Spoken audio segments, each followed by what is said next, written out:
welcome back to another episode of Westerospective, where we bring you Game of Thrones, the old seasons, and the new. I'm Geoff. I'm Ron. Season 2. Yes. It has begun. Ron watched this like a week ago, so he has no idea what the shit happened. But we are caught up to where me and my wife are because we just haven't had the time between everything going on and free baby stuff being given to us at showers and such. Never a problem. Yeah. Never a problem. So, we're starting episode 1. This one was titled The North Remembers. I thought it was kind of funny. I happened to look at the season 2 IMDb list. I swear to God, every episode title for season 2 is just one of their sayings. Is it really? They didn't really get too detailed as far as having the really clever names, I guess, till later on. Interesting. I mean, I don't really blame them because they have some metal-ass phrases to use, but yeah. But that new season really had some fantastic episode titles. I just thought it was interesting. So the episode starts off with Joffrey and Sansa, and they're watching the little gladiator ring type thing going on. It's just more Joffrey character development because it's his birthday, and he's celebrating his birthday by watching people murder each other. Right. Yeah. Like the douche fuck he is. Jack Gleason, when you look back at this role, he crushed literally every line of dialogue they ever gave him. I know. You hate him so much because of how much you love him as an actor. He is so impressive, especially revisiting it. This is another thing I noticed too. I actually talked about before how I've watched through the show a couple times or so. I actually don't think I've ever seen the season more than once. I think I jumped in on the rewatch with an ex-girlfriend or something later on. Yeah. I think this is actually the second time I've ever seen the season, so I don't remember any of this shit. Interesting. Yeah, like I said, I could only watch it through the box sets, so every time a new box set came out, I just kind of started over again. But yeah, I'm still learning shit. Basically one of the fighters ends up being the guy who's drunk and is dangerously close to getting murdered by Joffrey, and then he's saved by Sansa and the Hound. Which is cool, too. Even the Hound kind of stepped in to kind of save the guy, if you remember, because Sansa brings up the whole, if you kill a guy on your birthday, it's bad luck, and Hound's bad luck. Yeah. Yeah. It's kind of a cool little Hound moment. It's kind of interesting, because later we know that the Hound ends up kind of saving Sansa and kind of looking after her a little bit. He's already seems to have kind of taken a liking from her since the moment she stood up to Joffrey back when she almost shoved him off of the fucking wall. So, not the wall. That would be fucking awesome, but yeah. It's pretty interesting to see, knowing how that turns out, their dynamic here, because I didn't catch a lot of that the first time I ever watched it. Same. This is when they have Tyrion enter the scene at King's Landing. My actual note is Tyrion bitches. I love all of the Tyrion as the hand stuff. It's just all gold, and I cannot fucking wait till we get later on in the season because there's some great shit. Oh, God, yes. Did you have any notes with this first scene with Tyrion and Joffrey? No, nothing written down other than Tyrion bitches, but I just love how he kind of comes and goes. And then Joffrey's just like, hey, wait, why are you here? And he just keeps walking. I like the line, too, when he goes up and he says, Sansa, I'm sorry for your loss. And then Joffrey gets all, offended, her dad and was a traitor, blah, blah, blah, blah. And then Tyrion just turns to him and he's just like, I thought as someone who also just lost a parent, you might be a little bit more sympathetic. Yeah. It's good stuff. And Tyrion just gives zero fucks when he's talking to Joffrey. And I love it. The next scene they show is actually Cersei at the small council, and Tyrion walks in. And once again, my note is Tyrion bitches. Tyrion bitches is, I love how he walks in and he's just like, as the hand of the king, I guess I'd be privy to this, sort of thing. And everybody's just like, what? And then one of my favorite moments is when Cersei yells at everyone to leave. The look on Varys' face when she says leave, he's just like, yes, ma'am, right away, ma'am. Get the fuck out of here. Yeah, he's just like, oh, Jesus, okay, don't shout. I love the line he has to Cersei about being the disappointing child. Yes. Yeah. I also love the line, too. I wrote in a couple of them. When they're discussing before he finds out they only have one of the Stark girls. Because he tells her, we have two of them. She's like, casually, she just kind of like throws it in like one. He's just like, the look on his face when he turns around, he's like, one? Yeah. We had 3 Starks to trade. You chopped one's head off and let another one escape. That's this fucking quote. I love the Tyrion stuff. Yeah. Anything Tyrion says is gold, as always. Let's see. Anything else to add about that one? Nope. From here, we go to a Bran scene where he's kind of taken over some of the, I guess you'd say, like responsibilities as the Lord of Winterfell. They have to go and hear out all of the bitching. Lyanna Mormont, he is not. Yeah, I like this the moment where Maester Luwin just gives the guy what he wants, and then Bran's is like, "Why the fuck did you do that?" He's like, "Well, we didn't want him here all day, did we?" Yeah, love it. There's the ending of the episode is like fucking dark as shit, but for the first like hour, it's very comedic actually. It's all about balance, man. They know they're gonna leave you in a dark place. I forget which one it was, but didn't they do the exact same thing in the new season? They had an episode I remember us talking about on the regular Tonight's Watch show where we were just like, it's like the funniest episode they've ever done until the last like 3 minutes. Yeah, that sounds familiar, but I've only ran through that season once, so I'm having a hard time recalling. Probably figure it out later, but this is where it shows some foresight into the whole warging thing. Yes. Because Bran has a vision where, he is first-person perspective from the direwolf looking at the water. And the comet. And he has a conversation with Osha when he's walking around with her and Hodor that, I don't have dreams. There's a lot of setup showing that, like, this is actually a thing, because he obviously had the visions before where he could kind of predict the future, but this is the first time they actually talk about the warging possibility, right? Yeah. Because I didn't remember it happening before. Yeah, I just remember the three-eyed raven stuff. I don't remember before this point any of the warging.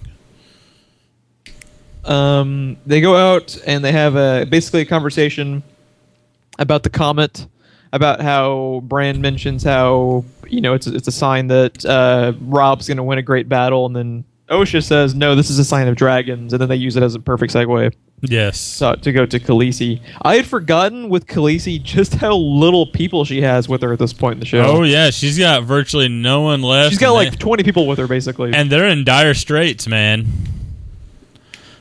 You want to talk about heartbreaking lines? Is when Jorah is talking to her after the horse has died, and he's talking about how you must be their strength, and then she says, "As you are mine," and then you just feel it right in the friend zone, man. Oh my god. Yeah. Yeah, I think we've all been there. Yeah, we've all been there. Poor Jorah. So close yet so far away. It hurts us, Jeff. It really does. The friend zone hurts us. And then they have a scene where she sends out her remaining soldiers as basically scouts to try to find something to save them. And then they have a sentimental moment where she's talking to like the last blood of my blood with the last guy she sends out. Yeah. And you just know something bad's gonna happen because there's a 1-to-1 ratio of sentimental moments to death in Game of Thrones. Where you're just like looking back, oh, this guy's fucked. Yeah. Everybody really liked him. He wasn't supposed to be here today. Did you have anything else to add with the first Khaleesi scene? Nope. Is that the only? Yeah, that's the only Khaleesi scene. That's the only Khaleesi scene, I think. Interesting. I didn't catch that when I was watching it. From there, they go to Commander Mormont and Jon and the rest of the Night's Watchmen. Actually, the first time we get to go and see Craster's Keep. Yes. And the first time you get to see Gilly, actually. Yes, that was that's the first note that I have down is Gilly. They have a really good conversation between Commander Mormont and Craster. I like how the Commander Mormont actor, you can tell he wants to just slap the shit out of Craster, but he has to suck up to him in order to use his, fucking place as shelter. So your house, your rules. And then his back and forth and the just go to hell looks he gives Snow when Snow talked out of turn. I love, there's a lot that goes on in that scene, but since you mentioned it, I love when that scene is over and he just basically grabs Snow and throws him against the wall and is just like, shut your fucking mouth. One of my favorite quotes that's also accessible on the cover of Forbes, doesn't even matter. You want to lead one day, then learn how to follow. Yes. Great fucking line. Fucking fantastic. And yeah, I wish we had more Commander Mormont. Oh god, I know. I'm not ready to lose I am Commander not Mormont. ready to lose Commander Mormont. I love that, man. Let's see. From there we go to the introduction of Melisandre, Davos, and Stannis, actually. My first note is literally Stannis bitches. I had a lot of that going on that night. You have your attention to detail is just fucking astounding. Melisandre, bitches. Stannis, bitches. Onion Knight, bitches.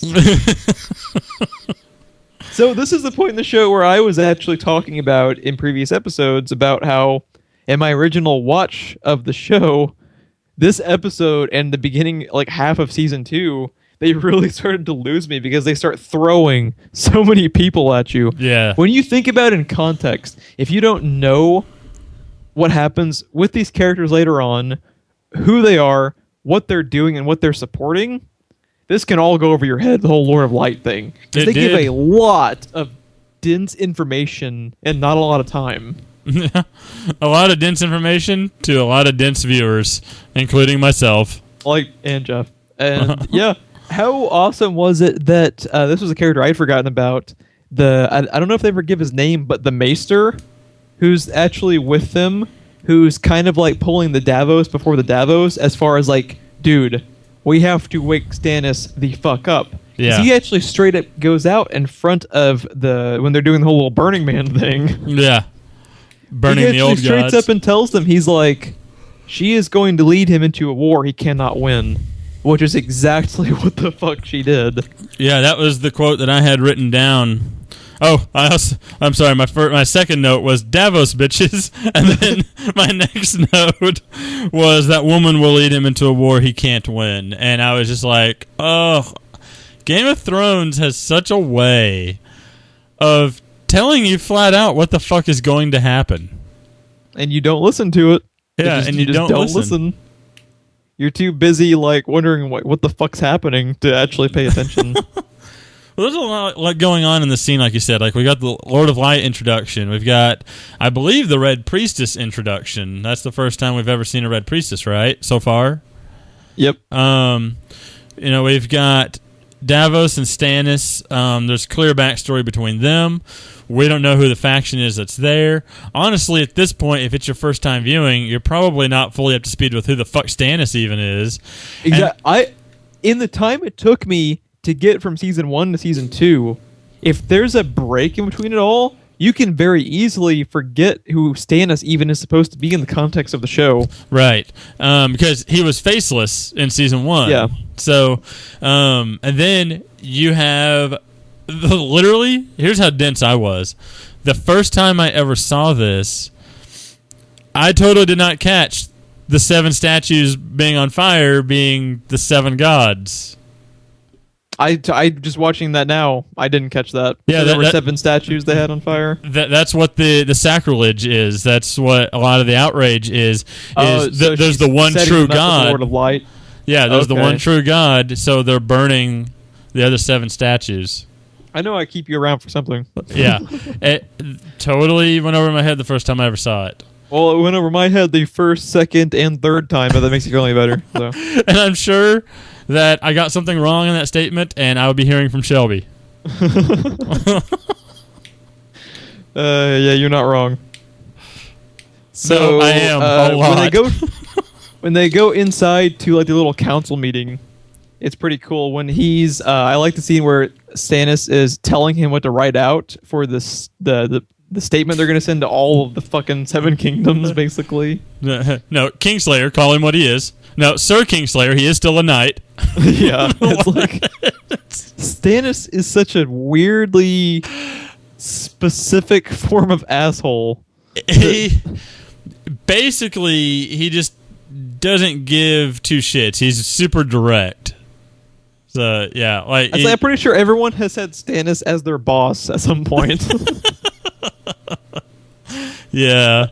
So right away, you start getting Davos v. Melisandre moments because I like how Davos, after Melisandre has been talking about, all we need is the Lord of Light and all will be fine. He's just like, yeah, and how many ships has the Lord of Light got in his fleet? Even the first time I saw this, I was like, I like you. I love Davos, man. He's such a badass. Davos is amazing. So good. Dude, especially in season 6 when he draws a sword. That was great. Oh, man. I want to go watch that scene, too, when they're going after Snow's body, and he's yelling back and forth between the door. That was some good shit right there. Yes, it was. That was some green room shit. Which I think, right? I think I forgot to mention, too, we're also doing full spoilers for all of the seasons. So I'm probably a little late for that, but yeah, you've been warned, Apple Fact. Whoops! In our defense, it's 2 o'clock in the morning. Okay, I'm sorry. Get off my back, Shelby. Jesus. Aha! You always get onto me for calling out our listeners. 2 o'clock in the morning and the tables turn. We love you, Shelby. We promise. So it's just Shelby. You're the only one that interacts with us. You're talking about. We have to totally ward off our, thousands and thousands of fans we have hitting up our personal homes. We don't know how they found out our addresses. Clearly, that's an ongoing, thing we have to deal with. Yes, it's an ongoing issue that we're trying to sort out. This fucking scene they have between the Maester trying to kill himself while killing Melisandre, I had completely fucking forgotten about, and oh my god, is it metal, dude. The look she's giving him as she finishes the wine. Dude, that is, it's, first of all, it's a total boss moment for that Maester guy, because it's a pretty badass way to go out. Yeah. If it had worked.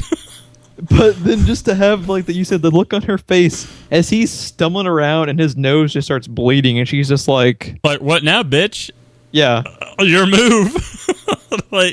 Yeah. And I don't know if it's a trick of the light, or something like that, but it seems like the jewel around her neck is glowing as she's doing that. Yeah.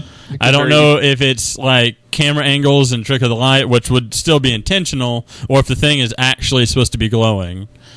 Yeah. But yeah, I did notice that. That's something new I'd never noticed before. Fantastic introduction to her character, though. Oh, I know. That was great. And, that poor man. Everybody really liked you for 3 minutes. He was the only sensible one in the room, too. Yeah. Game of Thrones, if only people would have listened to 3 people throughout the course of the show, everything would have been fine. You listen to this guy, you have this guy commanding Lyanna Mormont after she's been given the dragons. The show is over in 5 minutes. Yep. Easily. Let's see. Next up, then we go to Rob and Jaime. Yes. I had forgotten how much of a badass Rob is in these first 2 or 3 seasons. This scene has always stuck with me because when the direwolf walks in, I've always remembered this scene for that. But I don't remember exactly where in the scene this dialogue is, but the 2 quotes that I have written down is, "No, I trust them with my life, just not with yours." And then Jaime says, "Smart boy." Yeah. I had one that was a little bit before that too, when he first walks in, and then Jaime, just being Jaime, is just like, "Have you grown fond of me, Stark? Is that it? Never seen you with a girl." Yeah. Oh, Jaime. Jaime being Jaime. Yep. Did you say you had another quote? No, that was it. That was it? Yeah. The scene with the direwolf was actually really well done, because it looks like it's a CG effect, too. Yeah. But it was actually pretty well done, considering they hadn't gotten their full budget yet. Yeah, I couldn't tell. I don't think he's all CGI. I think they did the trick they did in Lord of the Rings with the hobbits or something, just in reverse. Yeah. Because but it looked pretty good. Khaleesi's dragons also looked better. Yes. So clearly, it wasn't the phenomenon yet, but it did get a decent raise in budget. Yes. In between the seasons. I did have another quote. 3 victories don't make you a conqueror. It's better than 3 defeats. Yes, that was a metal line, Funny dude. fucking metal ass line, dude. Yeah, Rob, man, like, it's weird because when I was first watching the show, for whatever reason, I always liked his character, but I didn't really cling on to him because he's not a bad character. He's a good character, but there between like Tyrion and Khaleesi and other these like really fascinating characters, like the good characters, but the ones that aren't as or like Littlefinger, like the interesting characters kind of like draw your attention away from solid character development from other people like Rob. So I'm actually probably going to end up getting pissed off at the Red Wedding a lot more. Yeah, all over again, but worse this time. Yeah, that's pretty funny. No, I always liked Rob, and I always thought he was pretty badass, but I think a lot of it also is, and I'm not saying anything negative about the dude playing Rob, but a lot of the actors that you pointed out, a lot of the characters you pointed out, like Varys, Littlefinger, Tyrion, they're also all played by more seasoned actors. True. I think that has a lot to do with it because Rob in season 2 is a lot more interesting than Rob in season 1. True. So, I think some of it has to do with the actors. He's not a bad actor. Game of Thrones doesn't have any bad acting in it. HBO is usually really good with casting, but there are so many characters. There's a lot more seasoned actors in the show also. Yeah, very good point. So I think he had that working against him a little bit, but I always really liked Rob. He really turns into King of the North as the show goes on, up until he dies horribly, like most Game of Thrones characters do. What? Yeah. Next up, they go to... I fucking lose it every time we have a Shay and Tyrion scene. I just want to reach to the TV screen and just like... Tyrion, bro. Just reach to the TV screen and strangle her with her necklace? Oh my god. Like, what a bitch, man. Like, come on. I'm just saying, it's so fucked up. It's in a way, it's even more fucked up than the Red Wedding. Because she totally portrays like she's in love with him for fucking ever. Yeah. Oh, yeah. Oh my god, it's just devastating. It's awful. It's one of the most... Knowing how that relationship ends, it makes that one of the most gut-wrenching things, and it's all season long. I know. It's like the fucking world's largest Band-Aid that I cannot pull off, dude. You can't trust anyone in King's Landing. They're all liars. Good liars, bad liars, 1 or 2 great liars. Yes. And he's talking to one of them. Yes, he is. God damn it. Fuck you, Game of Thrones. I love hate you so hard right now. Did you have anything else to add with this one? There was one quote that I meant to write down that was for pure comedy reasons. It wasn't anything deep. I don't remember the exact quote, but I remember it starting with, Ned Stark actually slept on this bed. As if the poor man didn't suffer enough. Yeah, as if the poor man didn't suffer enough. I loved that line. Oh, man. God damn it, Game of Thrones. God damn it. Why do I have to like you so much? From there, we go to... Holy shit, I forgot about this scene, too. This is the Littlefinger and Cersei scene. Yes, I did not forget about this. This scene is terrifying. Which is fucking amazing. Dude, the brass balls on Littlefinger at the beginning of the scene... That almost get severed, Varys style. When boys and girls live in the same home, awkward situations can arise. Sometimes I've heard even brothers and sisters develop certain affections. Yes. Damn, dude. When he said that, I was like... Do you not know what got Ned killed? Like, seriously. And then Cersei has a look on her face kind of like, he's going to get away with it. And then she just makes the biggest mockery of him because she literally has like the fucking guards like dancing almost, like doing little, puppets on strings. Puppets on strings type of thing. And yeah, even though Littlefinger survives this encounter, you're like, oh fuck, he's gonna die. He's gonna die horribly. Yeah. Yeah. No, this is the lines too where, he tells her knowledge is power. No, power is power. Yeah. Like, goddamn. Don't know if that was Martin or Benioff and Weiss, but kudos for that. Anything else said with that scene? Nope, just that it's utterly terrifying all the way around. Yeah. They start giving you... It's like in the first season, obviously, Cersei is capable of some shit, but especially knowing what we know now from the new season. Yeah. Cersei's terrifying. We go back to Rob back in his encampment where he's setting up his terms with... it's one of the Lannister cousins. I can't remember his name. Yeah. But this is where he gives him like the laundry list of terms. I did write down one quote that was pretty fucking metal. A lot of good Rob quotes in this scene. I don't need a servant to do my beheading for me. Yes. Talking about Joffrey. Yeah, that's badass. Yeah, I liked that. The end of this scene, you're going to like the note I have written down. That's why I was laughing just a second ago.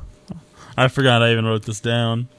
My last note was this is when Theon starts suggesting they actually use the Greyjoy fleet. Yes. Which I'm pretty sure might be... I'm pretty sure they've talked probably before about how he's from the Iron Islands, but this is probably the first time they talk about their fleet being important. Yeah, I think you're right, because I know we get most of his backstory from an interaction he had with Tyrion in Season 1. And I think this is the first time you actually hear about, like you said, about their fleet. And how they're basically kind of like the vibe I get is like a Viking-like people. When he starts suggesting that, though, knowing how that ends, the note that I literally have written down is, Theon, you dickless bastard. Wait, it wasn't Theon, bitches? Now I'm disappointed. No, he'd already been introduced. I know, I'm just saying. I just think that's going to be your thing now. It's just like, Ned Stark, bitches. What's up, boy? They bring back... yeah. They transition to Rob talking to Kat. This is when it's set up that he's going to send Kat to Renly. Because if they can partner up with Renly, they will double the Lannister and Baratheon forces. And that means we're getting closer to a certain female knight we all love. Yes, I'm excited to see fucking love Brienne. Now, you want to talk about lines that are just there to rewatch and then make you say, fuck you, Game of Thrones, is when he is about to send Catelyn away and he says, we will all be together again soon, I promise. I know. It's like Game of Thrones wrote some of their lines in anticipation for you to go back and watch them again. I think they absolutely did. I think they 110% did, because I think they couldn't help but realize that this is one of those shows that it's like, it's so fucking dense. There's no way you couldn't. There's no way unless you've read all of these books. Like, even if you probably read the books, I don't think it's something that you could know all of it. Some of it, I would imagine, because some of it is diverges quite a bit from the books, and some of it sticks too. So I would imagine that even if you've read the books, you would still at some point need to rewatch some of it. Yep. Let's see. Anything else said of that one? Nope. The next note I have down is we go back to Cersei and King Arseface. King Arseface. I don't know what I was on that night, but apparently it was good. Arseface bitches. Arseface bitches.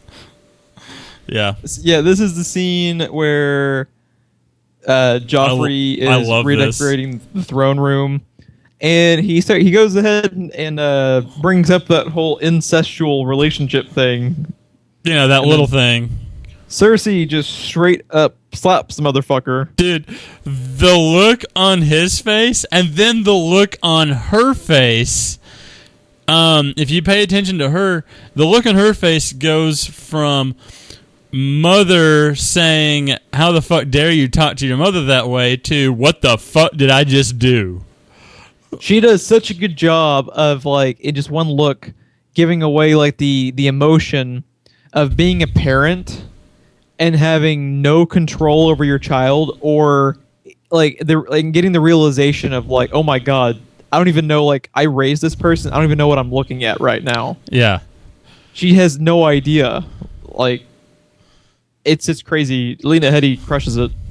Oh, I love her. But yeah, dude, the look on each of their faces, like, that alone tells you the caliber actors that they are, because the look on his face is just complete and utter shock at how could you dare strike me.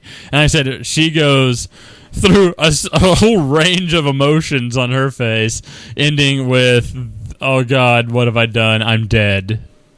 Like, I don't even know the person, yeah, that I've been raising. It's crazy. Yeah, it's nuts.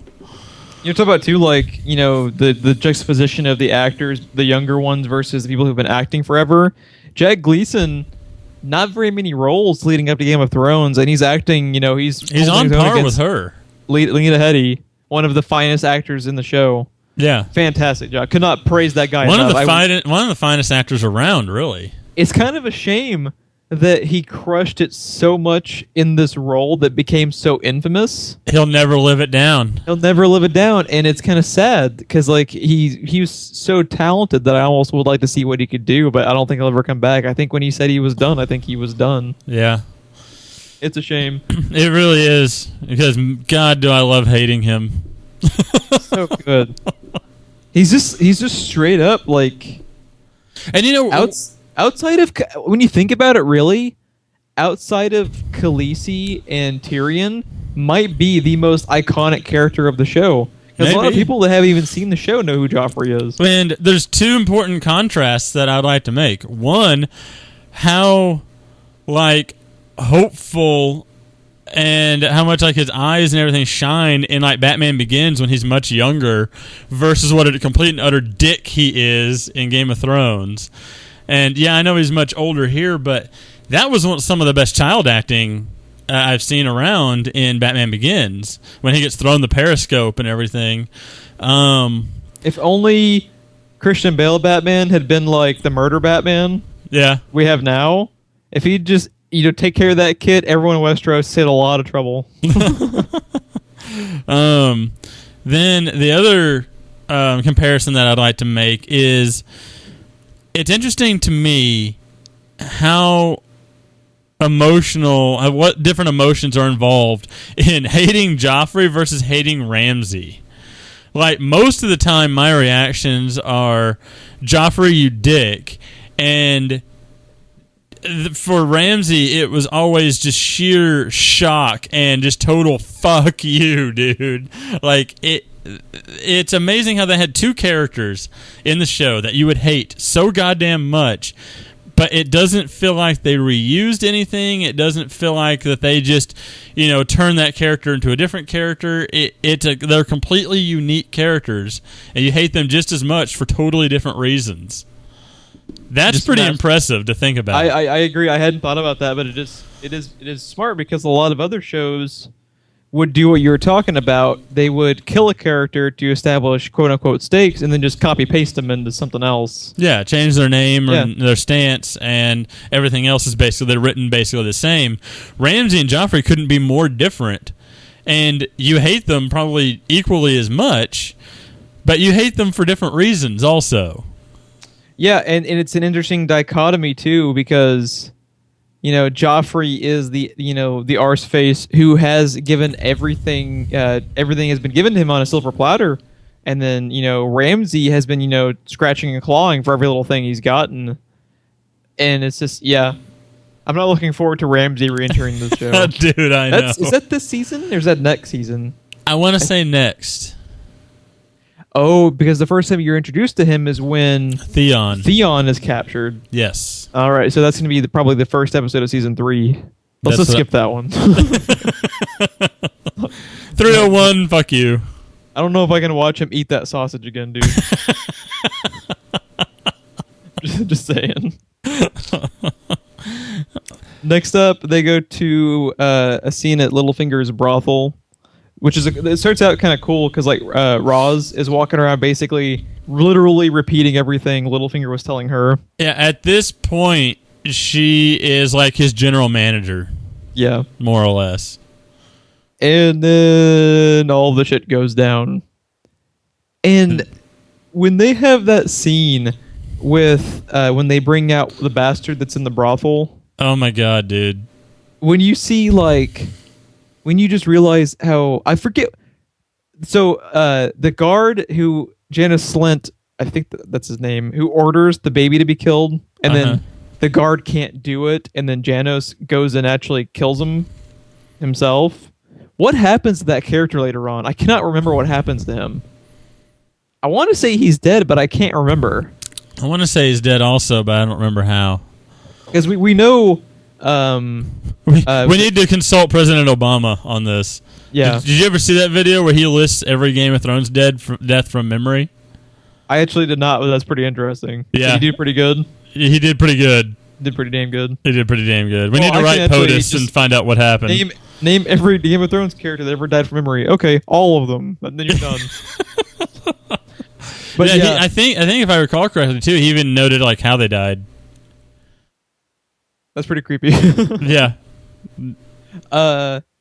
Yeah, we even get you're talking about like early portrayal of how awesome their sound design and sound effects. I was about to say, can we take a moment and talk about the sound that we heard? They have a fucking sound effect for that baby getting its throat slit. Like, God damn, guys. And it was hard enough watching that the first time and every time since then. But I have 2 little ones of my own on the way, and they're not even here yet, and it already affects you. To home. Yeah, it already like the fact that they are coming already changes your perspective. I cry like a bitch now to stuff that I have seen hundreds of times that didn't ever make me cry before, and that scene really hit me hard. I was just like, oh my Jesus. Yeah, it's interesting. Like, I went full Gosling on that scene. Yeah, it's interesting. Like, knowing it's coming, but I did not remember the sound effects being that good either. If you want to call them good, if that's the word you want to use, we'll say effective. They were effective. That's a good one. That's that. And then later on, there's there's a quick cut of one of the guards carrying a baby by its legs. Yeah, and you're just like, God damn, guys, like. Dude, and then everyone gets their throat slit, and then that one poor bastard, literally and figuratively, gets drowned. That one poor bastard. I didn't realize what I was saying until I said it. That'd be our Westerosi band name. That one poor bastard. If I was in a Westerosi band, I would be the poor guy that got his tongue yanked out. Yeah, we'd be the bards that are no longer bards. The ones in one of the 2 of us would meet the mountain, and the other one would get his tongue ripped out. The artist formerly known as bards. Nerdy, pathetic bards. I mean, I don't even know what to say other than it's fucking disturbing as shit. I don't even have children. It's disturbing as shit, so I can't even imagine. Dude, and slit my throat any day over drowning. Oh yeah. Oh, water is terrifying to me. I can't do it. But this is when they establish that they're going to be going after Gendry, and in effect, Arya accidentally. Yeah. So and it. Let's see. Was it last episode we established that Gendry was with the group going to the wall? That was last episode, right? Yeah, with Yoren. Yeah. So there you heard that like his master got sick of him or got tired of him, whatever, and was sending him away to the wall or whatever. This is when you find out that his master knew more than he let on, even to Ned. Because he sent him away knowing what was coming. And then it happens, and then you have that scene where they're torturing information out of him, and he finally gives him up. That he's going to the wall, which is going to lead to some badass moments, but some sad moments also later. I know. I'm already sad over Yoren. Yeah. But is that also where she needles someone in the throat? I think you could probably point... I think you could point to a whole lot of episodes where she needles someone in the throat, but the one, if you're talking about are you talking about the one with the Hound? Is that the one with the Hound? The one where she needles the person in the throat is, I think, like the first episode of season 4, because that's where the Lots of people name their swords. Yes, lots of cunts. That may be what I'm thinking of. Is that guy the one that gets it in the throat? The one we couldn't remember how he dies? Oh, dude, I cannot wait to watch that scene if it is. I'm gonna have to go YouTube this. Yeah, I need to fucking figure out though. I'm gonna YouTube it or Google it. I'm gonna need to figure out what happened. That was the moment that their sound effects hit home for me. Either way, that gurgling sound. Yes, holy shit! Yeah. That was the moment that I was like, I love and hate your sound coordinator. That's also the first time I think you get the first full look at like full on crazy serial killer looking Arya, because that's probably the first time you see her just straight up enjoy murdering somebody. It is. It if I recall correctly, it is. Yeah, season 4. I think it's hard ranking them, but I cannot wait to get to season 4 because I really fucking love season 4. Yeah, there's a lot that goes on. But yeah, I think that's pretty much everything. Was there anything else you wanted to touch on? Nope. I think baby murder is a perfect place to end. Well, I mean, this is the perfect storybook ending to every podcast we can do. I mean, right? That's about what our podcasts are, usually equivalent to, anyway. So if you'd like to check us out more, which why would you not after this glowing endorsement, please like and subscribe. That gets you all of our content. We not only do Game of Thrones stuff, but we do a weekly news podcast, we do Let's Plays, you need a whole bunch of mediocre shit you can go search through. We have social media links in the description below if you're curious about our Facebook and Twitter accounts. If you want to follow those, we'd really appreciate it. And most importantly, if you know anyone else that might also like our content, we would greatly appreciate the share. For this night and all the nights to come, I'm Geoff. And I'm Ron, and now this watch has ended.